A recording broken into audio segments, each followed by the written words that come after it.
فصل اول، اثر مرکب در عمل. بدون تردید این اصطلاح را شنیده اید. کسی که آهسته و پیوسته حرکت می کند همیشه برنده می شود. آیا داستان خرگوش و لاک‌پشت را شنیده اید؟ آقایان و خانم ها، من مثل آن لاک‌پشت هستم. اگر به من زمان کافی بدهید هر کسی را در هر زمان و مسابقه شکست خواهم داد. چرا؟ نه به خاطر اینکه از همه بهتر، باهوشتر یا سریعتر هستم، بلکه چون عادتهای مثبتی دارم که آنها را ایجاد کردم و در بکارگیریشان ثابت قدم هستم، برنده خواهم شد. این باور را دارم که در دنیا معتقدترین فرد به ثبات قدم هستم. نمونه آشکاری هستم که نشان می‌دهد ثبات قدم تنها کلید موفقیت است. همچنان این موضوع بزرگترین تله برای افرادی است که در راه رسیدن به اهدافشان تلاش می‌کنند. بیشتر مردم نمی‌دانند چگونه ثبات قدمشان را حفظ کنند. من این را می‌دانم و از پدرم بابت این موضوع سپاسگزار هستم. او اولین مربی من برای بکارگیری قدرت اثر مرکب بود. وقتی 8 ساله بودم والدینم از هم جدا شدند. پدرم مرا به تنهایی بزرگ کرد. او مردی نرم و منعطف نبود. پدرم آن زمان هدایت تیم فوتبال دانشگاه را بر عهده داشت. او برای کسب موفقیت خیلی به من سخت می‌گرفت. به خاطر پدرم هر روز ساعت 6 صبح زنگ ساعت به صدا در می‌آمد. نه با نواختن ضربه‌ای به شانه‌ام یا حتی صدای رادیو. هر روز صبح با صدای برخورد مکرر وزنه آهنی به کف سیمانی گاراژ مجاور اتاقم از خواب بیدار می‌شدم. این همچون بیدار شدن در محلی است که 4 متر از یک منطقه در حال ساخت و ساز فاصله دارد. او بر روی دیوار گاراژ با حروف درشت نوشته بود: نابرده گنج میسر نمی شود. او هرگاه ورزش می کرد به آن خیره می شد. چه هوا بارانی بود چه آفتابی، پدرم همیشه با شلوارک و گرمکن ورزشی پوشیده‌اش آنجا بود. او حتی یک روز را هم از دست نداده است. می توانستید ساعت خود را طبق رویه روزانه او تنظیم کنید. من کارهای بیش از رسیدگی به خانه و باغبانی داشتم. وقتی از مدرسه برمیگشتم همیشه فهرستی از کارهای مختلف به من داده میشد: چیدن علف‌های هرز، جمع کردن برگ‌های خشک، جارو کردن گاراژ، گردگیری و جارو کردن خانه، شستن ظرف‌ها و هر کاری که فکرش را کنید. پدرم هیچ بهانه‌ای را نمیپذیرفت. اجازه نداشتیم به خاطر بیمار بودن در خانه بمانیم و به مدرسه نرویم، مگر آنکه بالا آورده بودیم، خونریزی داشتیم یا استخوانمان بیرون میزد. این اصطلاح بیرون زدن استخوان از روزهای مربیگری پدرم باقی مانده بود. بازیکنان تیمش این را میدانستند که اجازه ندارند هرگز از بازی بیرون بیایند مگر آنکه خیلی جدی مصدوم شده باشند. یک بار مهاجم تیم خواسته بود از بازی بیرون کشیده شود. پدرم گفته بود نه تا وقتی که استخوانت بیرون بزند. بازیکن شانه‌اش را به عقب کشیده و استخوان ترقوه‌اش را نشان داده بود. تنها آن موقع بود که به او اجازه داد از زمین بیرون برود. یکی از فلسفه‌های پدرم این بود: مهم نیست چقدر باهوش باشید، باید خیلی سخت کار کنید که بتوانید کمبود تجربه، مهارت، هوش یا استعدادهای ذاتیتان را جبران کنید. اگر رقیبتان باهوشتر یا با تجربه تر است، باید 3 یا 4 برابر بیشتر کار کنید تا بتوانید بر او پیروز شوید. صرف نظر از چالشی که با آن روبرو می شدم، او به من یاد داد بر روی هر آنچه ضعف یا عیب من محسوب می شود سخت کار کنم. می خواهی پرتاب‌های آزاد خالی از اشتباه داشته باشی؟ 1 ماه هر روز 1000 پرتاب آزاد تمرین کن. در دریبل زدن با دست چپ ضعیف هستی؟ دست راستت را به کمر ببند و هر روز 3 ساعت دریبل زدن را تمرین کن. در ریاضیات ضعیف هستی؟ معلم خصوصی بگیر و تمام تابستان را سخت تلاش کن تا بتوانی در امتحان نمره خوب بگیری. هیچ بهانه‌ای وجود ندارد. اگر در انجام کاری خوب نیستید، سخت‌تر و هوشمندانه‌تر تلاش کنید. پدرم به چیزی که میگفت عمل میکرد. او از یک مربی فوتبال به یک فروشنده خیلی موفق تبدیل شد. از آنجا به ریاست رسید و در نهایت شرکت خودش را تأسیس کرد. او زیاد به ما دستور نمیداد. از روز اول پدرم به ما اجازه داد خودمان تصمیم بگیریم. علت این کارش فراگیری حس مسئولیت پذیری بود. او هر شب ما را به انجام تکالیف مدرسه وادار نمی‌کرد. فقط لازم بود نتایج را به او نشان دهیم. وقتی این کار را می‌کردیم، از ما تقدیر می‌کرد. اگر نمرات خوبی می‌گرفتیم، ما را به پرینگز می‌برد. بستنی فروشی خیلی بزرگی که می‌توانستیم بستنی‌های 6 اسکوپی با تکه‌های موز و انواع سس‌ها و مخلفات را سفارش دهیم. برادر یا خواهرانم که در درس‌هایشان خوب عمل نمی‌کردند، از آمدن به پرینگز محروم می‌شدند. رفتن به آنجا برای ما خیلی ارزشمند بود. برای همین تمام تلاشمان را به کار می‌گرفتیم که موفق شویم. انضباط پدرم همیشه برایم الگو بود. او برایم بت بود و همیشه می‌خواستم به من افتخار کند. البته همواره در این ترس هم بودم که مبادا ناامیدش کنم. یکی از فلسفه‌هایش این بود که آدمی باش که می‌تواند بگوید نه.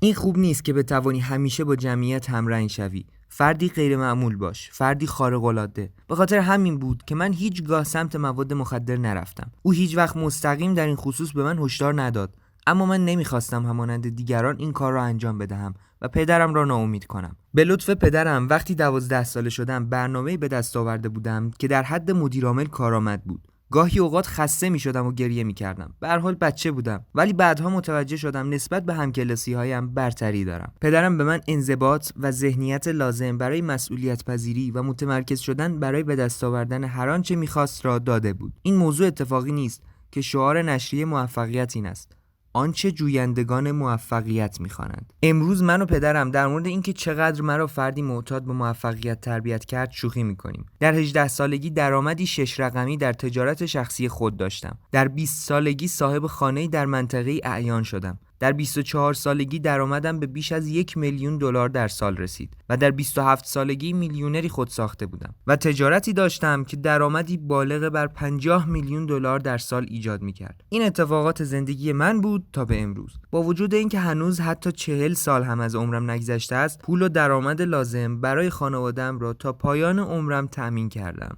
پدرم میگوید راه‌های زیادی هست که بتوانی دوران کودکی بچه‌ای را خراب کنی، ولی حداقل روش من از نوع خوبش بود. به نظر می آید تو کارت را به خوبی انجام دادی. با این حال اعتراف می کنم باید تمرین کنم که گاهی بدون همراه داشتن کتاب و سیدی های مختلف و مفید کنار ساحل استراحت کنم و چرت بزنم. از مهارت هایی که پدرم و دیگر استادانم در طول این مسیر آموختم سپاسگزارم. اثر مرکب راز موفقیتم را فاش می کند و اثر مرکب اعتقاد واقعی دارم چون پدرم اطمینان دارد که این روش مؤثر است. این باعث شد هر روز آن را به کار ببندم تا زمانی که به روشی دیگر نمیتوانستم زندگی کنم. اگر شما مانند بیشتر مردم باشید، اعتقاد واقعی به اثر مرکب نخواهید داشت. در مورد علت این امر دلایل بیشمار و قابل فهمی دارم. شما مربی‌های مشابه من نداشتید که نشانتان دهد چه باید کنید. نتیجه نهایی اثر مرکب را تجربه نکرده اید. جامعه فریبمان داده است. با تبلیغات و بازاریابی هیپنوتیزم شده ایم که شما را به مشکلاتی که ندارید قانع می‌کنند.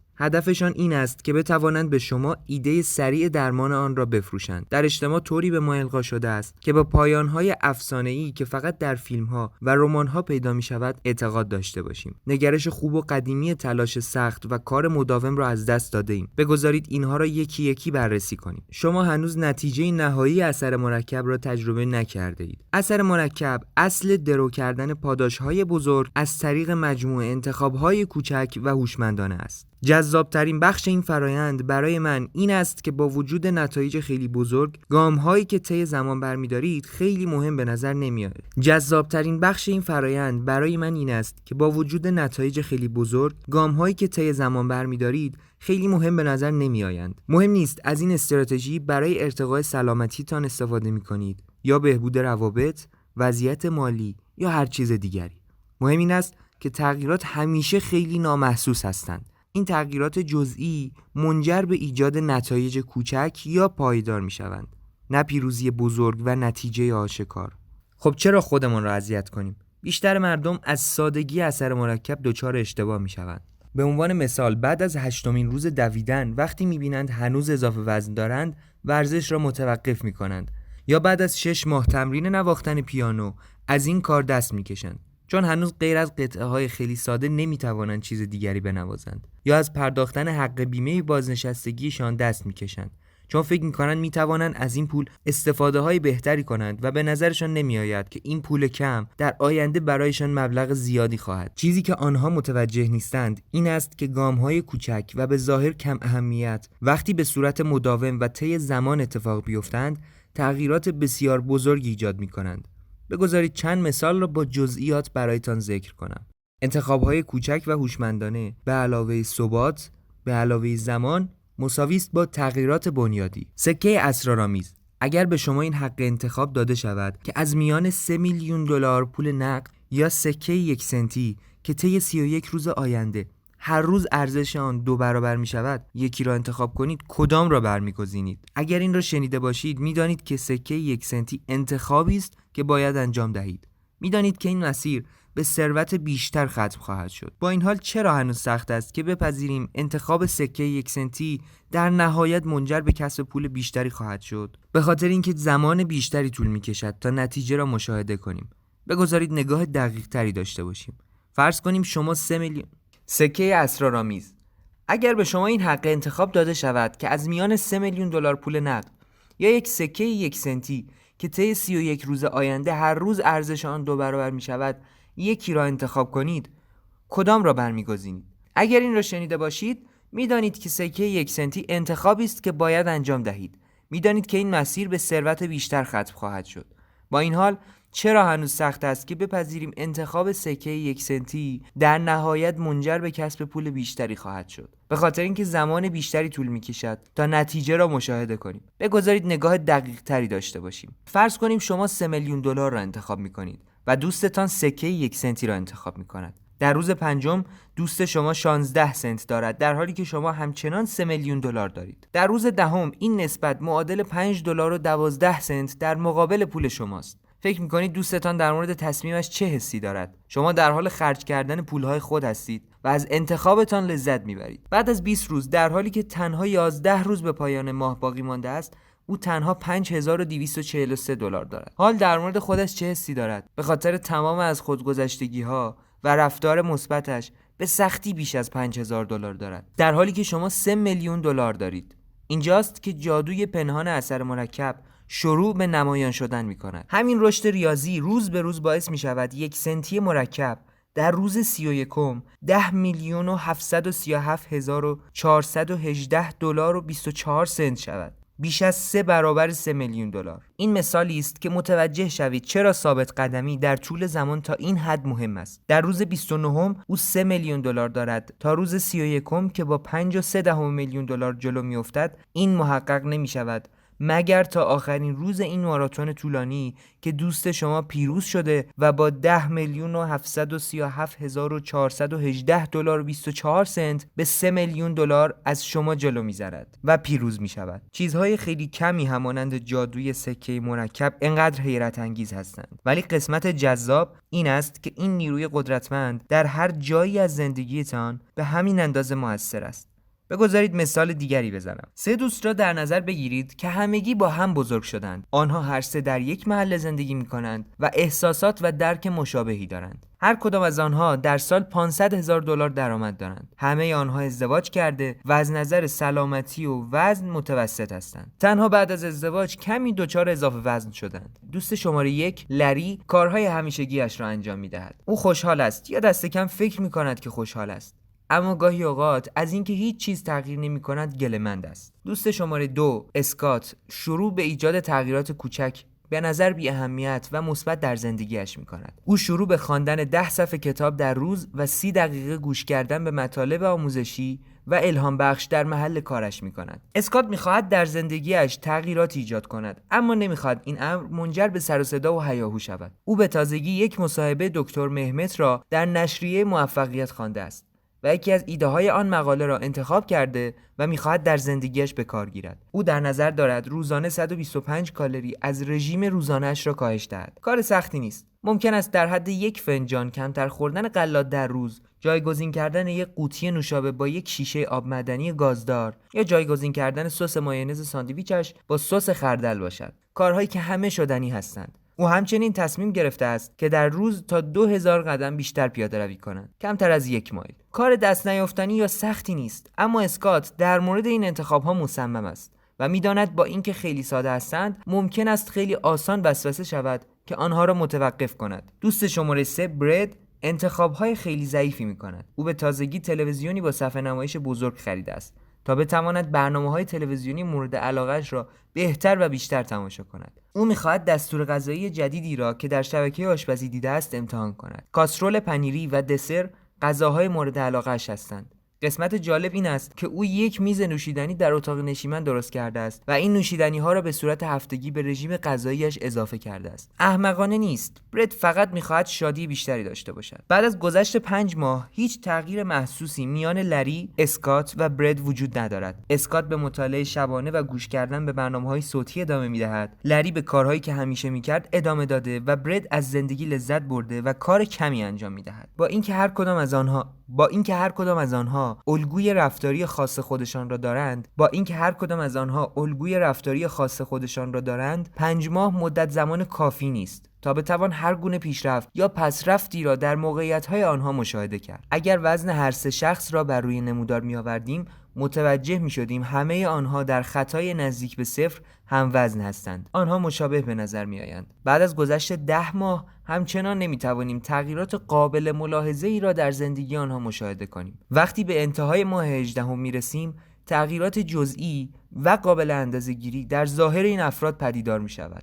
در ماه 25 تغییراتی واضح و قابل اندازه‌گیری مشاهده خواهیم کرد. این تغییرات در ماه 27 شدیدتر خواهند شد و در ماه 31 بسیار شگفت‌انگیز می‌شوند. برد چاق شده است، در حالی که اسکات متناسب و خوش‌اندام است. با کم کردن 125 کالری در روز طی 31 ماه، اسکات 33 پوند معادل 15 کیلوگرم وزنش را کم کرده است. 31 ماه مساوی است با 940 روز. 940 روز به 105 کالری در روز مساوی است با 117500 کالری کمتر. برد در همین بازه زمانی تنها 125 کالری در روز بیشتر مصرف کرده است و 33.5 پوند اضافه وزن پیدا کرده است. حال وزن او 67 پوند بیشتر از اسکات است. تغییرات به مراتب بزرگتری نیز رخ داده است. اسکات حدود 1000 ساعت صرف مطالعه کتاب‌های خوب و برنامه‌های صوتی پیشرفت شخصی کرده است. با به کار بستن دانش جدید در شغلش توانسته است در کارش ترفیع و پاداش بگیرد. بهتر از همه زندگی با همسرش هم گرمی و رونق گرفته است. برد چطور؟ او از کارش ناخشنود است و زندگی زناشویی‌اش در لبه پرتگاه است. و اما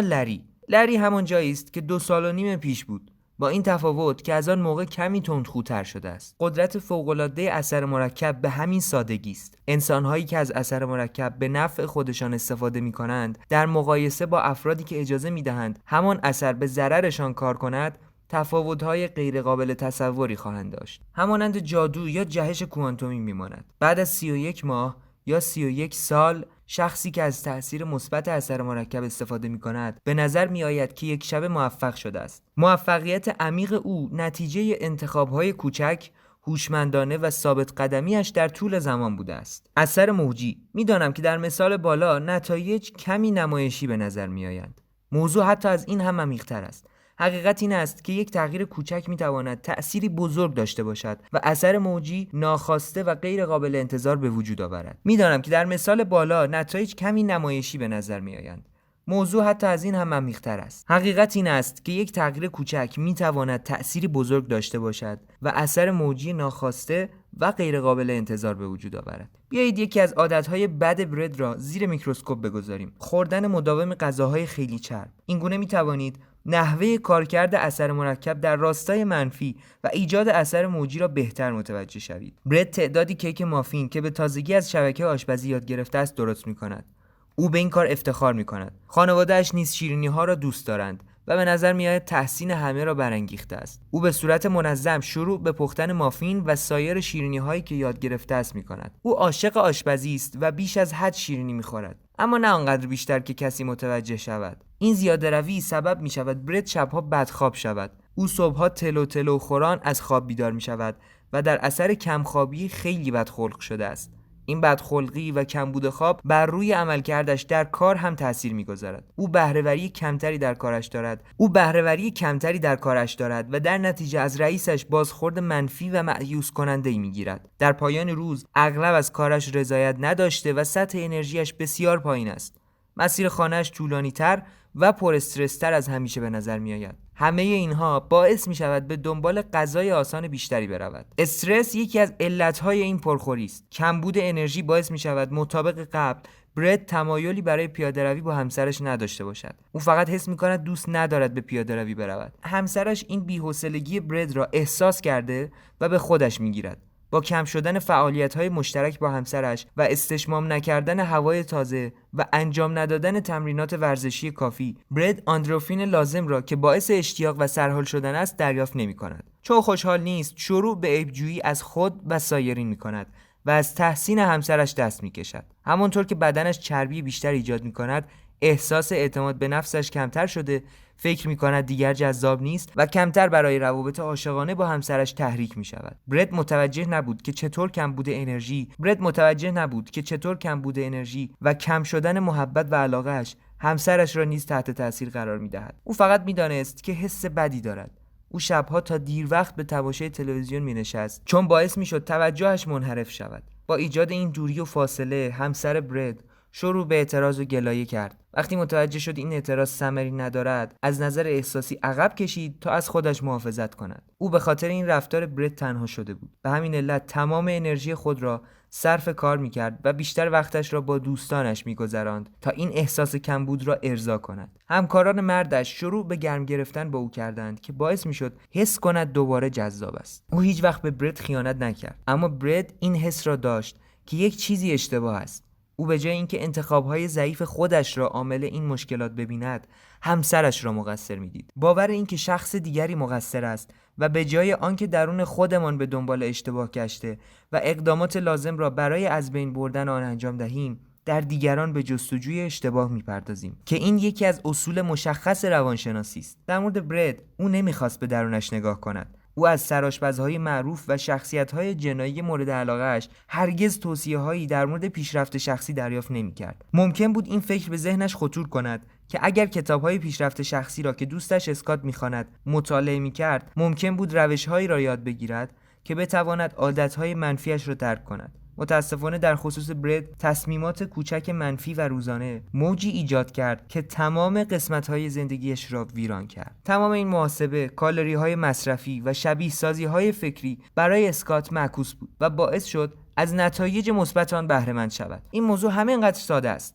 با زمان کافی و ثابت قدمی نتایج آشکار می‌شوند. بهترین که این نتایج همیشه قابل پیش بینی هستند. زیبایی اثر مرکب در سادگی آن است. دقت کنید چگونه در ابتدا نتایج به هیچ وجه ملموس نیستند، اما در آخر چقدر متفاوت شدند. در طول این مسیر رفتارهای این سه نفر بسیار مشابه به نظر می‌رسد، اما جادوی اثر مرکب این است که در نهایت تفاوت‌های عظیمی ایجاد خواهد کرد. خبر خوب این است که اثر مرکب قابل پیش بینی و اندازه‌گیری است. آیا این باعث دلگرمیتان نمی‌شود؟ اگر بدانید تنها کافی است مجموعه‌ای از گام‌های کوچک را به صورت منظم و مداوم بردارید تا بتوانید زندگی خود را به طور اساسی ارتقا دهید. آیا این ساده‌تر از جمع‌آوری انواع برنامه‌های تلویزیونی و فیلم‌هایی از قهرمانان و قدرت‌های خارق‌العاده‌شان و تلاش برای شبیه کردن خودتان به آنها نیست؟ با این کار در نهایت تمام انرژیتان هدر می‌رود. وقتی بخواهید این انرژی را دوباره برای تلاش دیگری که اغلب ناموفق است جمع کنید، بسیار خسته و فرسوده خواهید بود. این درست همان کاری است که مردم انجام می‌دهند. جامعه ما را طوری شرطی کرده است که به نمایشی از تصویر تلاش سخت اعتقاد داشته باشیم. قضیه عکس این است. چالش برانگیزترین جنبه اثر مرکب این است که قبل از آن که بتوانیم نتایج آن را مشاهده کنیم، باید به طور پیوسته و مداوم مدتی به کار کردن مفید ادامه دهیم. پدر بزرگ و مادر بزرگ‌های ما این اصل را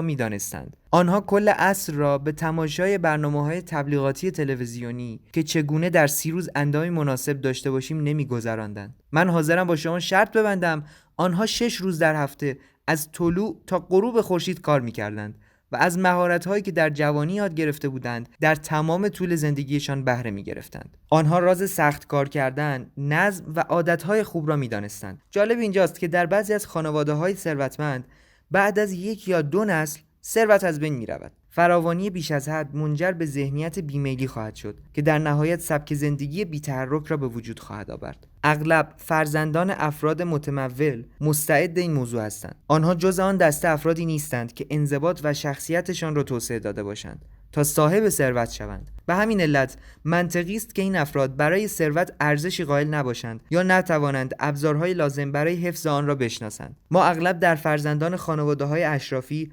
ستارگان سینما و اشخاص خیلی موفق شاهد این ذهنیت هستیم. به نظر می‌آید مردم منزلت سخت کار کردن را از دست دادند. ما 2 یا 3 نسل از آمریکایی‌هایی را داشته‌ایم که خوشبختی واقعی، ثروت و رفاه را خوب شناختند. ارزش‌هایی نظیر تلاش سخت و شکیبایی که لازم است با آنها موفقیت ماندگار ایجاد کنیم، دیگر برای ما جذاب نیستند و به دست فراموشی سپرده شدند. برای تلاش و نزاع اجدادمان برای رسیدن به اهدافشان ارزشی قائل نیستیم. تلاش عظیمی که آنها با انضباط همراه با شخصیتشان شکل می‌دادند. این در روحشان آتشی می‌دمید تا با شجاعت از مرزها و محدودیت‌ها عبور کنند. حقیقت این است که از خود راضی بودن به تمام امپراتوری‌های بزرگ نظیر مصریان، یونانی‌ها، رومی‌ها، اسپانیایی‌ها، پرتغالی‌ها، فرانسوی‌ها و انگلیسی‌ها لطمه وارد کرده است.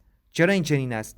چون هیچ چیز مانند موفقیت نابود نمی‌شود. غالب امپراتوری‌ها به همین علت شکست خوردند. مردم همیشه به سطح خاصی از موفقیت می‌رسند و بعد احساس راحتی می‌کنند. ما با تجربه بلند مدت خوشبختی، سلامتی، رفاه و ثروت از خود راضی می‌شویم. کارهایی که ما را به آنجا رسانده فراموش می‌کنیم و دیگر آنها را انجام نمی‌دهیم. همانند قورباغه‌های درون ظرف در حال جوشیدن می‌شویم که برای آزادی به بیرون نمی‌جهد، چون افزایش گرما به صورت جزئی است و او متوجه نمی‌شود که در حال پخته شدن است. اگر بخواهیم موفق شویم، باید ارزش‌های اخلاقی اجدادمان را احیا کنیم. الان زمانی است که شخصیت خودمان را نه به خاطر نجات کشورمان، بلکه برای موفقیت خودمان و پیروزی‌های بزرگ بازیابیم و دست به کار شویم. در دام ایده جن درون لامپ نیفتید. شما می توانید بر روی صندلی بنشینید و منتظر ارسال چک به صندوق پستیتان بمانید. کریستال ها را به هم بمالید، بر روی آتش راه بروید، دنبال روی مکاتب عرفانی 2000 ساله شوید. اما بیشتر اینها تردستی هایی هستند که می‌خواهند با دست گذاشتن بر روی نقاط ضعفتان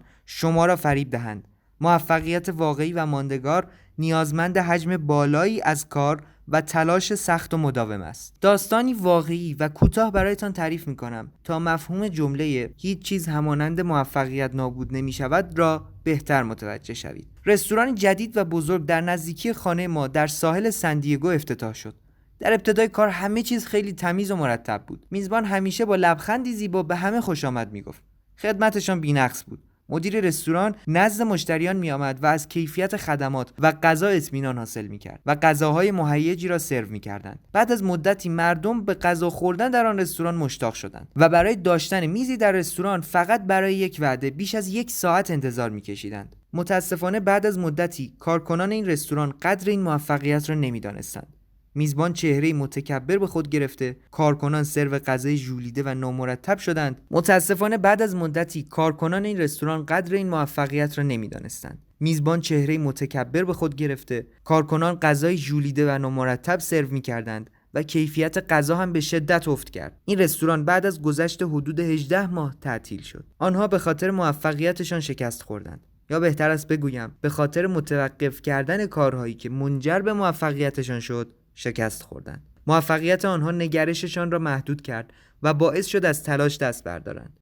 ذهنیت مایکروویو درک اثر مرکب شما را از انتظار کسب نتایج سریع رها می‌کند. این باور که موفقیت باید به همان سرعتی باشد که فست فود آماده می‌شود، لیوان آب سر کشیده می‌شود، عکستان 30 دقیقه‌ای ویرایش می‌شود، تخم مرغ‌ها به سرعت در مایکروویو آماده می‌شوند، آب سری جوش می آید یا پیامک ها در چند ثانیه ارسال می شوند. این طرز فکر دیگر کافی است. به خودتان قول دهید تا یک بار و برای همیشه از شر اینها و انتظار کارت قرعه کشی خلاص شوید. بیایید با حقیقت روبرو شوید. شما تنها داستان موفقیت یک برنده را می خوانید، اما از میلیون ها بازنده چیزی نمیشنوید. شخصی را میبینید که در مقابل گردونه اسامی بالا و پایین میپرد، یا شخصی دیگر که در مسابقات قرعه کشی برنده شده است، در حالی که صدها بار پیشتر همان شخص شکست خورده است. اگر به احتمال ریاضی نتیجه مثبت بازگردیم، این احتمالات نزدیک به 0 است. شما 0% احتمال برنده شدن دارید. روانشناس دانشگاه هاروارد، استاد دنیل گیلبرت، نویسنده کتاب شیرجه زدن در خوشبختی میگوید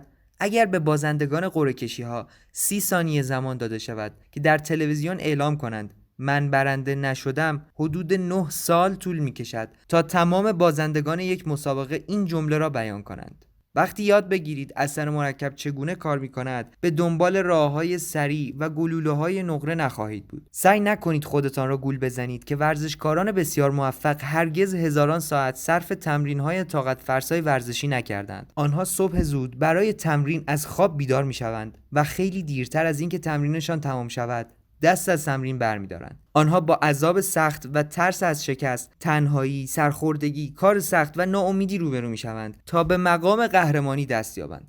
در پایان این کتاب یا حتی قبل از آن می‌خواهم با عمق وجودتان این را درک کنید که تنها مسیر موفقیت از انجام سلسله کارهای معمولی و پیش پا افتاده، خسته کننده، غیر مهیج و گاهی اوقات نظم و ترتیب‌های خیلی دشوار در طول زمان می‌گذرد. این را نیز بدانید که نتایج مد نظرتان زندگی دلخواه و شیوه زندگی رویایی شما میتواند تبدیل به واقعیت شود، تنها در صورتی که بخواهید از اثر مرکب استفاده کنید. اگر از قواعدی که در این کتاب با عنوان اصول اثر مرکب یاد شده است استفاده کنید، در نهایت پایانی افسانه‌ای را برای خود ایجاد خواهید کرد. اثر مرکب همیشه مؤثر است. می توانید کاری کنید که برای شما مؤثر واقع شود، یا می توانید آن را نادیده بگیرید و دچار اثرات منفی آن شوید. اگر همین امروز شروع کنید، می توانید تصمیم بگیرید تغییراتی ساده و مثبت ایجاد کنید و به اثر مرکب اجازه دهید شما را به جایی که می خواهید برساند. آیا توانستم منظورم را واضح و روشن توضیح دهم؟ عالی است. در فصل بعد به من بپیوندید. آنجا بر روی اینکه چگونه کنترل زندگیتان را به دست بگیرید تمرکز خواهیم کرد. هر پیروزی یا شکستی با این موضوع آغاز می شود. هر چیزی که در زندگی دارید یا ندارید به خاطر همین موضوع بوده است. یاد بگیرید آن را تغییر دهید. آن وقت در زندگیتان تغییر را مشاهده خواهید کرد. بیایید ببینیم این موضوع چیست. کاری کنید اثر مرکب همیشه برای شما کار کند. خلاصه مراحل عملی. چند عذر و بهانه را که بیشتر از همه با آنها پناه میبرید یادداشت کنید. برای مثال به اندازه کافی باهوش نیستم. تجربه کافی ندارم. من را بد تربیت کردند. تحصیلات کافی ندارم و غیره. تصمیم بگیرید کاری کنید تا با تلاش سخت و پیشرفت شخصی آنها را سرکوب کنید. حتی خود سابقتان را. اسکات باشید. 6 گام کوچک و به نظر بی اهمیت را بنویسید که می توانید هر روز انجام دهید تا زندگیتان را به سوی مسیری بسیار جدید و مثبت تغییر دهید. برد نباشید. کارهای کوچک و به ظاهر بی اهمیت که شما را به سمت پایین سوق می‌دهند، یادداشت و جلوی انجام دادن آنها را بگیرید. مهارت‌ها، دستاوردها و نکاتی را که در گذشته در مورد آنها خیلی موفق عمل کرده اید فهرست کنید. ببینید در چه زمانی قدر آنها را ندانسته و دیگر به ارتقایشان فکر نکرده اید. در این صورت در معرض از خود راضی بودن قرار گرفته اید و در آینده شکست خواهید خورد.